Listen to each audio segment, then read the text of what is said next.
All right, this is what you're going to need. You're going to need notebook number 3 and a pencil in order to complete Thursday's Bellringer.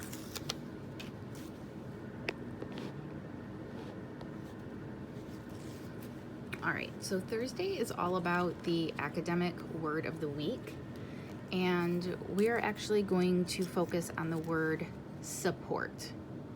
So hear how I say that, support. We're going to start with the phoneme and grapheme. So this is what we hear. We hear s, p, or t,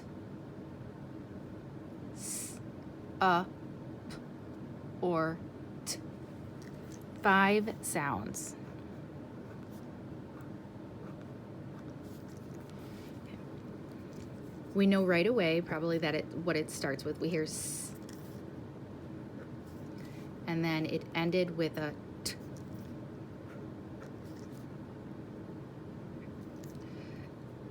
We hear s,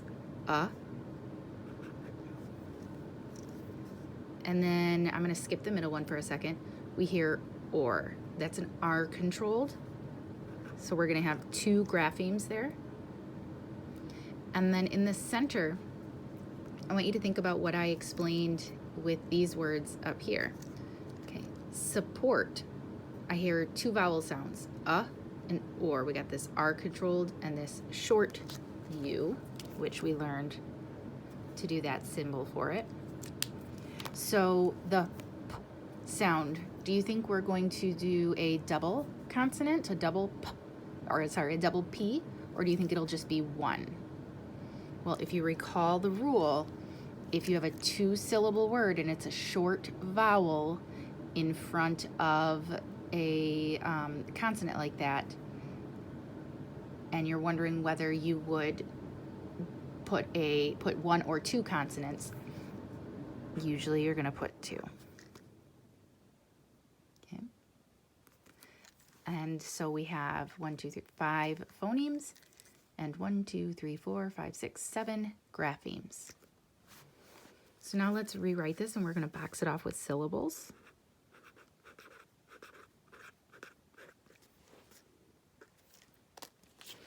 So let's put a box around our vowel sounds. And then this one, we have that, it's like that smiley face that goes above it, and that tells us it's a short vowel. And this one is an R controlled, so we see 2 boxes, so we know that this has 2 syllables. So now we got to figure out where would we separate that.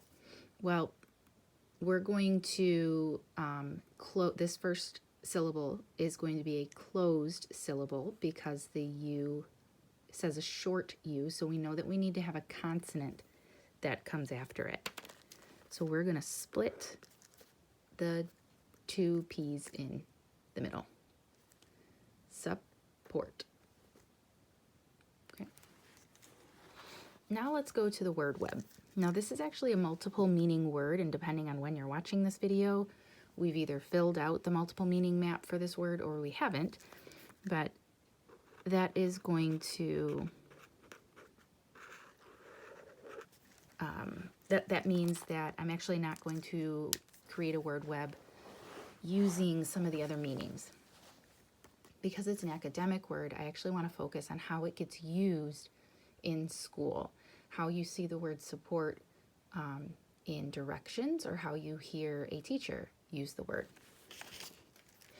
So one way that you hear it is probably from the word or words supporting details.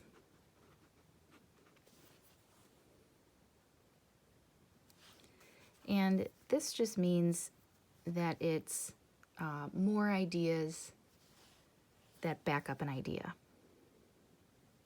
Sorry, more info, I should say.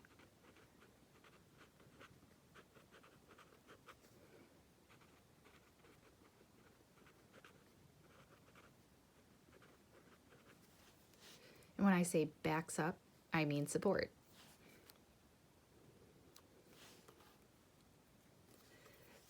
You might also hear it used synonymously, which means like the same, with the word evidence. When you're giving evidence, you're supporting an answer, okay?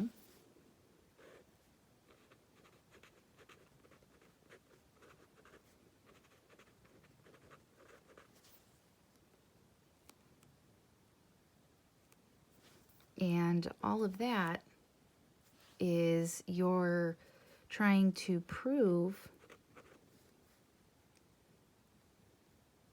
and prove your answer to be true or correct.